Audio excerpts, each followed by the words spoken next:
ये हैं तोआन भाई जो मुझे रास्ते में मिले। आज का लंबा सफ़र शायद मैं आपके साथ शेयर ना करता, लेकिन रास्ते में इनकी वजह से एक सीन हो गया तो सोचा आपके साथ भी शेयर कर ही देता हूँ।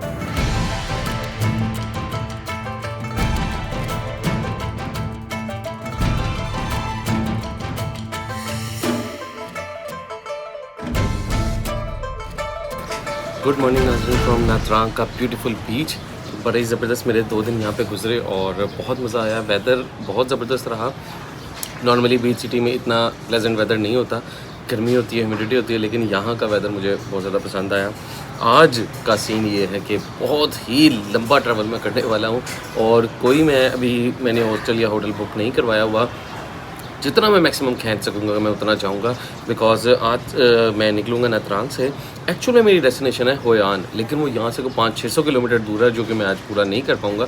तो देखेंगे आज मैक्सिमम जितना भी जा सकेंगे हम आज का ट्रैवल करेंगे और जल्दी से हम जितना करीब हो सकेगा हम होय आन पहुँचेंगे। तो जल्दी से नाश्ता करते हैं और रास्ते में जो भी सीन आते जाएंगे वो भी आपको साथ साथ दिखाता जाऊँगा। निकलते हैं जी, मिला करते हैं और 7:30 बजे निकल रहे हैं हम नात्रांग से। सुबह कावे शावे चल रहे हैं इधर। वेरी ब्यूटीफुल सिटी लगा हमको और 7:30 बज गए बस ब्रेकफास्ट करते करते। बस अभी आज पूरा दिन राइड है। हो सकता है मैं आपको एक ही एपिसोड इसके दिखाऊं, हो सकता है मैं आज के दिन के साथ कल वाला दिन भी इसमें ऐड कर लूं। तो ये है नात्रांग बीच की और नात्रांग शहर की पहचान। बड़ी खूबसूरत एक बिल्डिंग से बनी हुई है। मुझे तो वैसे मस्जिद टाइप का एक मीनार सा लगता है, मुस्लिम स्टाइल का एक स्ट्रक्चर लगता है, लेकिन ऑब्वियसली यहाँ पे मुस्लिम पॉपुलेशन तो है नहीं। टोटल ओवरऑल सिर्फ और सिर्फ मैं देख रहा था कोई 1 लाख से भी कम है ओवरऑल मुसलमान पूरे वियतनाम के अंदर। 0.1-0.2% बनती है इनकी। यार बीच सिटी छोड़ने को दिल तो नहीं कर रहा, लेकिन हम आगे जिन शहरों में जा रहे हैं बीच अब हमारे साथ साथ जाएगा। तो आज के सफ़र में हम लोग अब सही वाला जो वियतनाम का सफ़र स्टार्ट होने लगा है टूवर्ड्स नॉर्थ साइड, जिसमें हमारे राइट साइड पे हमेशा कोस्टल रोड आती जाएगी और कोस्टल व्यूज़ जो हैं वो हमारे साथ साथ चलेंगे। एक तरफ माउंटेन्स होंगे और साथ साथ समुंदर। क्या ज़बरदस्त नज़ारे यार। इसके लिए एक्चुअल में इसके लिए आया हूँ मैं वियतनाम, इन नज़ारों के लिए और इस रोड के लिए।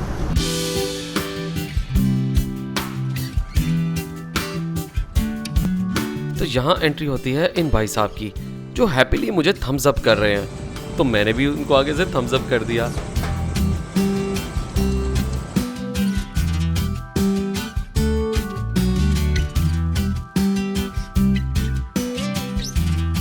उसके बाद उन्होंने मुझे इशारा किया कि ऑयल चेंज करवा लो, सफ़र बहुत लंबा है। तो मैंने भी इशारा किया कि पहुँच के करवाऊँगा।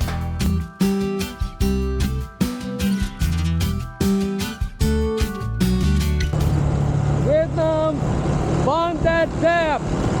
You are beautiful. How you am. I love you Vietnam.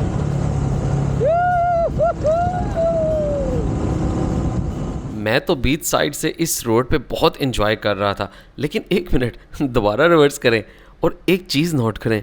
मैं क्योंकि स्लो आ रहा था, इसलिए वो भाई साहब पीछे रोड के किनारे पे रुक के मेरे आने का वेट कर रहे थे। उसके बाद भाईजान ने फिर इशारा किया कि पेट्रोल फुल करवा लेते हैं, आप भी मेरे साथ पंप पे रुक जाओ। बट मैंने इशारा किया कि आप फिल करवाएं, मैं आगे जा रहा हूँ। पेट्रोल डलवाने के बाद भाई साहब एक दफ़ा फिर से स्पीड पकड़ के मेरे करीब पहुँच गए और इस दफ़ा उन्होंने कहा कि कॉफ़ी पीते हैं। मैंने पहले तो कहा कि नहीं रुकना, लेकिन भाई साहब ने फिर काफ़ी ज़्यादा इंसिस्ट करना स्टार्ट कर दिया।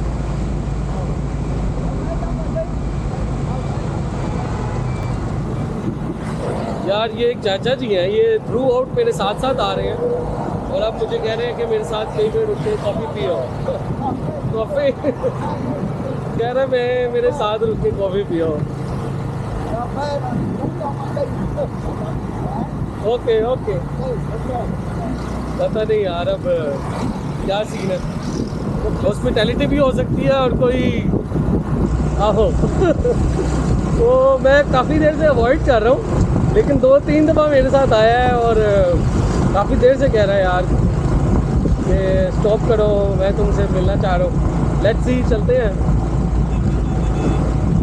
इसी पब्लिक जगह पे रुकेंगे।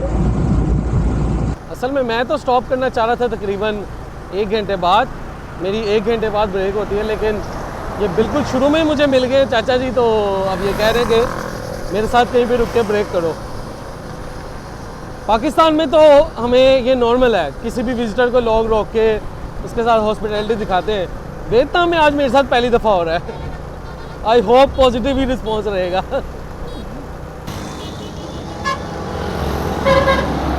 ओके जी, चाचा जी कह रहे हैं कि आप यहाँ पे मेरे साथ आए। Cafe okay, moment coffee cafe.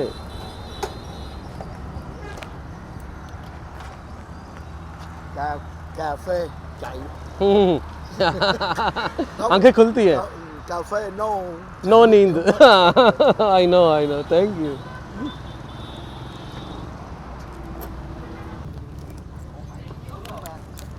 No cafe, no cafe. lên đây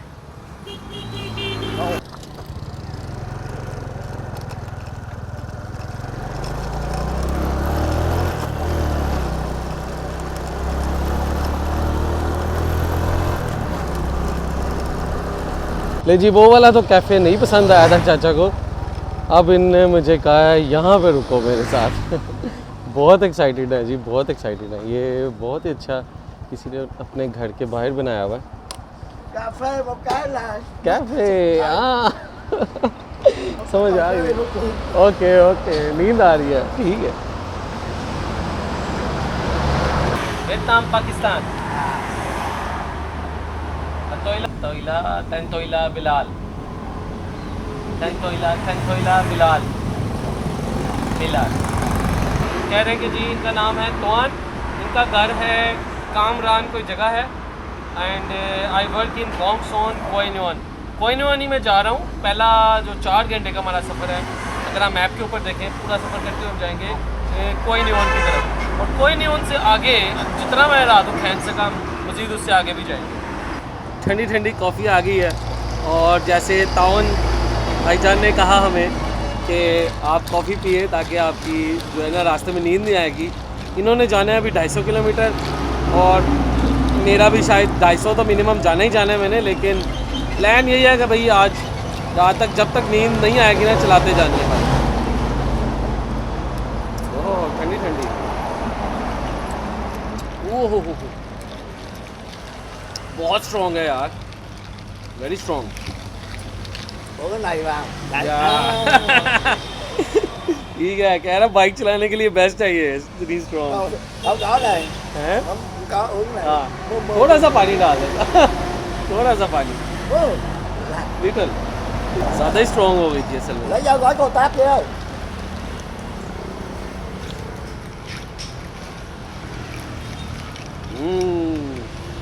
अब बना है ना टेस्ट आला।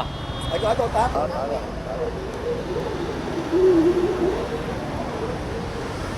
भाई हम कह रहे बेसिकली ये घर तो इनका यहाँ से 60 किलोमीटर दूर है, लेकिन ये जिस कंपनी में काम करते हैं वो काफ़ी दूर है, और जो इनकी कंपनी है वो कंस्ट्रक्शन करती है, ब्रिजेस और गेट्स बड़े बड़े बनाती है। Very good. I work once a month and visit home once. Now I go back to work. Okay. साढ़े वाला हाल यार, जो हमारा कभी जॉब में हुआ करता था, महीने में एक दफ़ा छुट्टी, तो कहते हैं कि मैं छुट्टी पे घर आया हुआ था और महीने में एक दफ़ा ही घर आता हूँ, और अब कहता है मैं जा रहा हूँ वापस काम के ऊपर।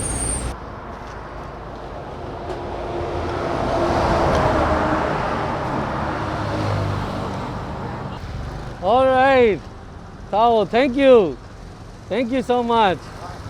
ओके, तो अभी 200 किलोमीटर तक ये मुझे लगता है मेरे साथ ही जाएंगे, क्योंकि जो इन्होंने बताया ना इनका जहाँ पे कंपनी है वो कोइन्योन जो शहर है ना वहाँ पे है। अच्छा, अभी तक तो इस रोड पे ना काफ़ी ज़्यादा हैवी ट्रैफिक है, इसीलिए आज मैंने याद से मैंने कहा यार मैं अपने जो सेफ्टी गैजेट्स है वो भूल ना जाऊँ पहनना।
तो जी ताऊ भाईजान हमारे साथ साथ ही जा रहे हैं और माउंटेन्स ब्रिजेस कमाल की रोड हमारे साथ साथ हमें लेकर वियतनाम के नॉर्थ की तरफ हम बढ़ रहे हैं। और 60 किलोमीटर राइड करने के बाद हम अब पहाड़ों के करीब पहुंच गए हैं और बादल भी आ गए हैं यार साथ ही। वैसे वेदर देखा जाए तो ज़रा गर्म गर्म ही है। और मज़े की बात आपको बताऊँ, वो सामने जो ताऊ भाई हैं वो बार बार पीछे मुड़ के देखते हैं मैं आ रहा हूँ ना। अब इन्होंने देखे मेरी खातिर को ब्रेक लगाई है और ये अच्छा बता रहे हैं कि सीधा नहीं जा सकते। सही कह रहे हैं, मैप पे भी ऐसा ही है, बता रहे हैं कि बाइक ने ऐसे जाना है, सीधा नहीं जाना। ऑल राइट, बस यही मज़ा आता है वियतनाम के अंदर राइड करने का कि आप तो 40-50 किलोमीटर अगर आपके शहर के अंदर आ भी जाएं तो साथ ही अगले 10 किलोमीटर आपके पहाड़ों में आ जाते हैं।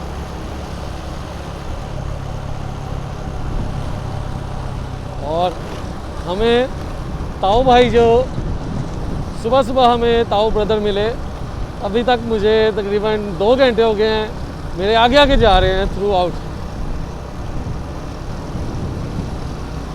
वाह क्या खूबसूरत बीच आया है यार।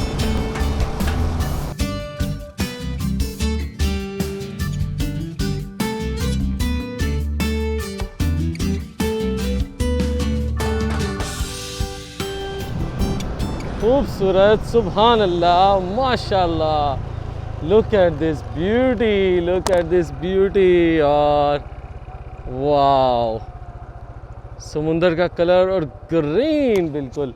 ये सामने देखते हैं कि बीच कौन सा आता है, बड़ा ही खूबसूरत बीच है। छोटा सा टाउन है, कोई बीच टाउन। अभी हम वहाँ से गुजरेंगे तो समुंदर बिल्कुल हमारे करीब आ जाएगा।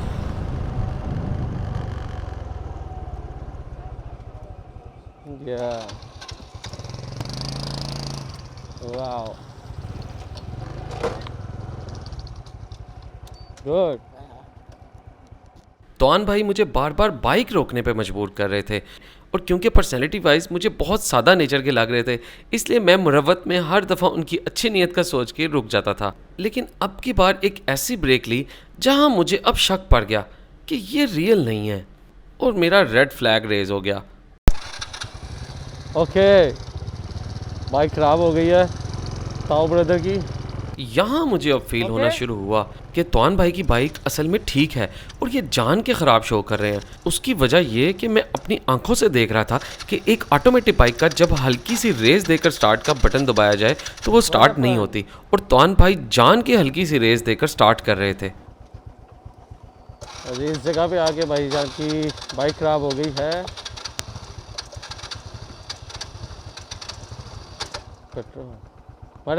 और तो और भाईजान का प्लान लंबे स्टॉप का लग रहा था क्योंकि बाइक खड़ी करके सिगरेट भी बकायदा स्टार्ट कर दी थी। Coming, yes yes yes yes. यहाँ पे अच्छी भली बाइक स्टार्ट भी हो गई थी लेकिन खुद ही जाके बंद कर दी। बस ये वो पॉइंट था जहाँ अब मेरा रेड फ्लैग रेज हो गया था। पर्सनैलिटी से बिल्कुल नेगेटिव वाइब्स नहीं आ रही थी, बट ये जो अब की बार इन्होंने ब्रेक लगाई थी और ज़बरदस्ती मेरी बाइक का स्टैंड भी उन्होंने खुद लगा दिया। No no, okay okay. और ज़बरदस्ती मुझे भी पार्क करने को कह रहे थे। ये अब सेफ नहीं लग रहा था। Chắc bị lửa yếu rồi. Chờ tắt máy đi, tắt máy. Wait. मैंने जैसे ही अब फैसला कर लिया कि मुझे यहाँ से निकलना चाहिए, तभी भाई साहब आगे आए और मेरी बाइक की कीज़ खुद से पकड़ के बंद करने लगे। और अगर बाइक की कीज़ उतार लेते तो मैंने तो भाई बिल्कुल पैदल हो जाना था। लिहाजा ये तीसरा रेड फ्लैग भी था और साथ खतरे का सायरन भी। लिहाजा अब मैंने हल्का सा बाइक को रिवर्स लाना शो किया और फिर एकदम रेस देकर तेज़ी से निकल पड़ा। ये तो मसला हो रहा है, ये अब थोड़ा सा शक पड़ रहा है। जो इस जगह पे इसने बाइक रोकी है और चल भी रही थी, और कुछ मसला मुझे लग रहा है।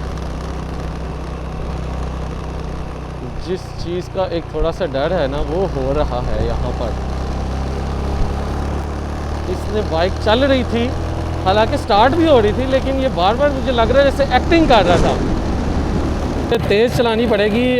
थोड़ा सा मुझे शक पड़ गया है कि ये भाईजान ने बाइक उजाड़ में जाके ना दरमियान में रोकिया और मसला कोई नहीं हो रहा था बाइक को ऐसा सच। आई डोंट नो सचमुच था या क्या था। बार बार भाईजान मेरी अब कह रहे थे बाइक बंद करके ना मेरे साथ आके बाइक को चेक करो, जो कि थोड़ा सा मुझे फिशी सीन लग रहा था। अल्लाह बेहतर जानता है, बट इट्स बेटर कि मैं इस पास को अब जल्दी से कवर करूं, क्योंकि इधर पब्लिक थोड़ी सी कम है, 2-3 ढाबे शाबे आ जाते हैं, लेकिन बस असल में बस बहुत ज़्यादा आपको लोगों के साथ नहीं क्लोज़ होना चाहिए। जहाँ पे आपको लगे कि यार ये सीन थोड़ा सा अब एक्स्ट्रा हो रहा है, तो इट्स बेटर कि आप उनको छोड़ दें और आगे की तरफ चलें। अब आप बहुत ज़्यादा तेज़ हो गई है यहाँ पर आकर, और बड़े ही ज़बरदस्त टर्न्स आ रहे हैं, ऊपर नीचे। ताऊ भाई जो थे उनको मजबूरन मुझे पीछे छोड़ के आना पड़ा है, बिकॉज़ एक जो ये जो दरमियान में जब जैसे ही बिल्कुल बेराना आया है और उन्होंने अपनी बाइक बंद कर दी, जो कि मुझे लग रहा था कि सही थी बाइक, और बस उन्होंने जान के एक्टिंग की। थोड़ा फिशी था सीन, तो मैंने कहा यार मैं निकलता हूँ। मुझे वो कह रहे थे कि आप नीचे उतरो और मेरी बाइक को धक्का लगाओ, या पता नहीं मेरी बाइक की चाबी भी उतारने लगे थे एकदम। वो थोड़ा बैड सीन लगा था। ओ भाई, ये आपको नहीं करना चाहिए था। मैं अभी तक आपका पॉजिटिव इमेज ही लेकर चल रहा था, बट ये थोड़ा सा बैड हो गया। और जब से मैं निकला हूँ नात्रांग के शहर से, मुसलसल जब भी मेरे साथ है ना, तो ताऊ भाई की कोशिश रही है मुझे बार बार रोकने की। पहले उन्होंने कहा कि ऑयल चेंज करवा लो। मैंने कहा नहीं, ऑयल अभी नहीं चेंज होना। फिर उन्होंने कहा पेट्रोल भरवा लेते हैं, पेट्रोल। मैं नहीं रुका, मैंने कहा मेरा पेट्रोल भी फुल है। फिर उन्होंने कहा कि कॉफ़ी पिला देता हूँ, तो वो मुझे हॉस्पिटैलिटी लगी। मैंने कहा ठीक है, लेकिन अभी ये जो एंड में आके अभी किया ना, ये वाला सीन,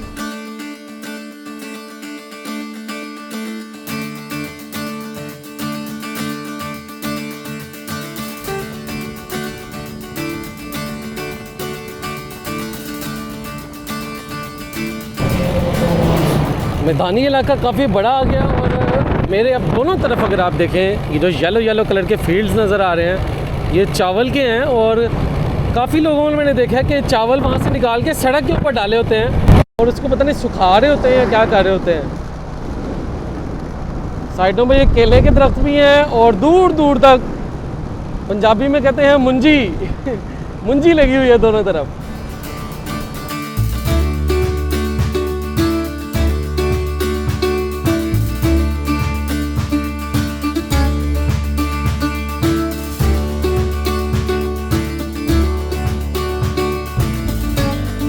बिल्कुल सामने क्यों आता जा रहा है भाई, इधर हो। अरे भैया इस तरफ आते जा रहे हो सारे।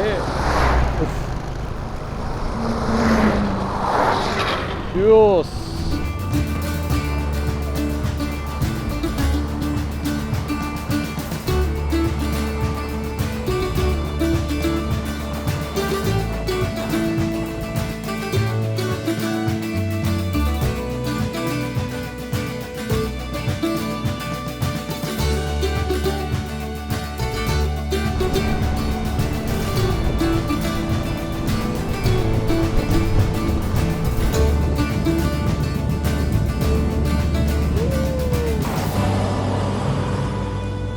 यार, हॉस्टल से सुबह मैं एक सैंडविच बना कर ले आया था रास्ते के लिए, ताकि हलाल एग शेक तो मुझे मिल जाए। बड़ी प्यारी जगह पे खड़ा इस वक्त। चारों तरफ जो है वो चावलों के खेत हैं मेरे, और क्या ट्रक जा रहे हैं रास्ते में। यार मुझे बार बार ना रह के जो ताऊ भैया उनके बारे में सोच रहा हूँ उस वक्त से, कि पता नहीं वो रियल में उनको हेल्प चाहिए थी, उनकी रियल में बाइक ख़राब हुई थी या नहीं, पता नहीं। गिल्ट सा हो रहा है अंदर। क्या करता है यार, बड़ा मुश्किल होता है एज अ ट्रैवलर आपको डिसीजन करना। ये सबसे ज़्यादा ट्रैवल के दौरान क्रिटिकल मोमेंट होता है कि आप कितना मुरवत के अंदर रहते हो और आपके साथ वो बैड सीन हो जाता है। अब मुझे जो अच्छा भला पहले पॉजिटिव नेगेटिव वाइब्स आ रही थी, लेकिन जैसे ही वो वीराने में जाके बाइक की ना, हालांकि बाइक स्टार्ट भी हो रही थी उनकी बार बार, और एक्चुअल में एंड बाइक स्टार्ट भी हो गई। कहते नहीं तुम आके चेक करो बाइक नहीं स्टार्ट हो रही। इसका क्या मतलब था? बस इसने थोड़ा सा मुझे जो है ना वो शक में डाला, और प्लस फिर मेरी बाइक की चाबी खुद ब खुद बंद कर रहे थे आके। आई थिंक तो ताऊ भाईजान एक्सट्रीमली सॉरी, मुझे दरमियान में आपको छोड़ के आना पड़ा। आपने हॉस्पिटैलिटी भी की, लेकिन नियतों का हाल अल्लाह जानता है। मुझे उस टाइम सेफ्टी के मद्देनज़र रखते हुए ये ज़्यादा बेहतर लगा कि मैं उस वक्त निकल जाऊँ। आई होप आपकी बाइक, अगर रियल कोई मसला था आपका, ठीक हो गया होगा। मैंने इतनी तेज़ बाइक भगाई है, इतनी तेज़ भगाई है क्योंकि वो पूरा वीराना वाला सारा इलाका था, ताकि मैं किस तरह एक मेन एरिया के अंदर पहुंच जाऊं और कोई ऐसा वैसा सीन ना हो। इस देखिए, इस वीराने में एक छोटा सा चाकू ही होता है ना, वो भी आपके साथ कोई इस तरह का सीन कर दे तो आपके साथ बुरा हो सकता है। तो दैट वाज द रीज़न। पता नहीं मुझे क्या करना चाहिए था, लेकिन आई थिंक राइट मोमेंट के ऊपर राइट डिसीजन करना जो है वो बहुत ज़्यादा ज़रूरी होता है, और मुझे लगता है कि शायद मैंने ठीक किया। अनदर ब्यूटीफुल व्यू ऑफ बीच बिल्कुल सामने नज़र आ रहा है। ज़्यादातर ये ना इनका फ़िशिंग एरिया है, जहाँ पे स्टिल आपकी बोट्स खड़ी होती हैं किनारे पे, और ये लोग मछलियाँ पकड़े होते हैं। चलते चलते मुझे सीन नज़र आया अचानक यार, और उन्होंने कमाल के व्यू के ऊपर कैफ़े बनाया हुआ प्रॉपर। आए ज़रा आपको भी दिखाऊं, और मज़ा ना आया तो पैसे वापस। ऑल राइट, वाह what a beauty, look at this यार। वैसे ना ये ग्वादर मुझे लग रहा है, बिल्कुल उसी तरह ही लकड़ी की कश्तियाँ खड़ी हैं, और सैंड भी गोल्डन है। यार मेरे से तरी राज आ रहा था इस जगह पे बैठ के कॉफ़ी पीना तो मस्ट है। यहाँ बैठ के कॉफ़ी पीने का ॾाढो सुठो मज़ो आयो। वाह यार, कितनी कमाल बोट्स हैं, और आप देखें लश ब्लू पानी है। तो टारगेट मेरा यही था कि यार मैंने इस शहर तक पहुंचना है जिसका नाम है कोयनियान। कोयनियान के से थोड़ा सा पहले ही आ गया ये पॉइंट, तो मैं इधर ही रुक गया हूँ। एक्चुअल में सीन यही हुआ है कि एक तो पॉइंट बड़ा अच्छा मिल गया था, और सेकेंडली ओ जी आ गया, थैंक यू। अच्छा ये देखें, ये साथ आपको चाय भी देते हैं, ठंडी कावा, और साथ कॉफ़ी की क्वांटिटी आहिस्ता आहिस्ता कम होती जा रही है। 25,000 की मिली है ये कॉफ़ी, विच इज़ 250 रुपीज़। हाउचिमिन में 25,000 की इतनी ज़्यादा थी।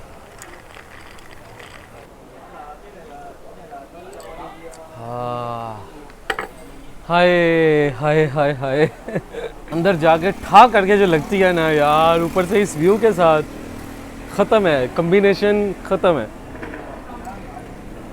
आज का ट्रैवल नात्रांग से निकल के मैंने यहीं तक करना था, कोयनियान तक, लेकिन मैं पहुंच गया तकरीबन 1:30 बजे तक, और कल मुझे पहुंचना है, अगर मैप पे देखें आप, होयान, जो कि मेरा मेन टारगेट है होयान पहुंचना। प्लान यही है कि मैं सफ़र जारी रखता हूं, और शाम होने से पहले जौन सा भी शहर करीब आ रहा होगा ना, गूगल पे सर्च करके, booking.com पे सर्च करके हम देख लेंगे कौन सा हॉस्टल, कोई होटल पास है तो वहीं पे नाइट स्टे कर लेंगे, ताकि हमारा सुबह का जो होयान का सफ़र है वो थोड़ा सा कम पड़े, और फिर हम होयान शहर को एक्सप्लोर कर लेंगे। तो आज के एपिसोड को, तो फ़िलहाल मैं एपिसोड को यहाँ पे कर रहा हूँ एंड। इस खूबसूरत नज़ारे के बाद मुझे नहीं लगता कोई और नज़ारा भी आगे इतना ज़बरदस्त आएगा। आई थिंक एंडिंग इस क्लाइमेक्स के ऊपर करनी चाहिए। और हाँ, एंड में नीचे कमेंट्स में ज़रूर बताइएगा कि जो हमारे ताऊ भाई थे उनके साथ मैंने ठीक किया या नहीं किया। बड़ी मुझे फीलिंग आ रही है, पता नहीं वो सही भी थे या नहीं थे, और अगर तो सही थे तो अल्लाह मियाँ मुझे माफ़ करे। लेकिन यह है कि बहुत ही तज़ब्ज़ब का शिकार था मैं, बहुत ही कन्फ्यूजन का शिकार था, बिकॉज़ किसी भी लम्हे मुझे लग रहा था कि शायद मुझे वाइब्स जो है बहुत ज़्यादा नेगेटिव आने लगी थी, और जो उनका इतना भी अच्छा बिहेवियर मेरे साथ था उस बेसिस पे मुझे लग रहा था मुझे नहीं छोड़ना चाहिए। लेकिन जो मुझे थोड़ा सा सिक्योरिटी कंसर्न आ रहा था उसकी वजह से मुझे छोड़ना पड़ा। अगर आप होते मेरी जगह तो आप मेरी जगह पे क्या डिसीजन लेते, वो नीचे कमेंट में ज़रूर बताइएगा। ये वैसे पूरी एक सफ़र की वीडियो थी, मेरा नहीं ख्याल था मैं पूरी शेयर करूँगा, लेकिन जो ये दरमियान में स्टोरी हुई है ताऊ भाई की, तो वो मैंने समझा कि आपके साथ शेयर करूं। आल्दो मैं इसको ना भी शेयर करता तो कोई मसला नहीं था, लेकिन क्योंकि मेरा एक चैनल ट्रैवल गाइड का चैनल है, और ट्रैवल के दौरान क्या क्या चीज़ें पेश आती हैं और कैसे डिसीजन लेने चाहिए आपको एट द स्पॉट, उस पॉइंट से मैंने यही समझा कि शायद ये वीडियो भी आप सबके लिए गाइड का ज़रिया बने, और ज़रूर आप भी अपनी थॉट्स इस वीडियो के नीचे ज़रूर शेयर कीजिएगा। तो देखते हैं मैं रात को कहाँ पे पहुँचता हूँ, वो आपको अगले एपिसोड में बताऊँगा। Keep watching being a traveller.